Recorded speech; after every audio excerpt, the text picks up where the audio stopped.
Hi friends, అందరికీ good morning. ఇగో పొద్దుగా నేను ఏం చేస్తున్నాను తెలుసా? చిట్టి కాకరకాయలు ఇవి. చిట్టి కాకరకాయలు అయితే అస్సలు చేదే ఉండవు అనమాట. కూర అయితే చాలా టేస్ట్గా ఉంటుంది, చాలా బాగుంటుంది. ఇగో ఎంత పెద్ద తీగ వారిందో చూసిరా. ఇంకో ఇన్ని పండ్లు అయిపోయినాయి మేము తెంపక.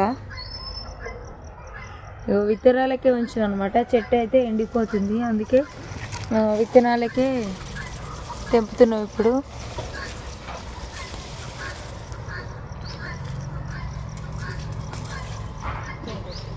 ఇంకా ఇన్నైనా ఇష్టం. ఎన్ని పంటలు చూడరు, ఎన్ని గింజలు ఉన్నాయో. ఇవన్నీ విత్తనాలకు అనమాట. నెక్స్ట్ వర్షాకాలంలో వేస్తే మళ్ళీ ఇవన్నీ తీగలు అవుతాయి.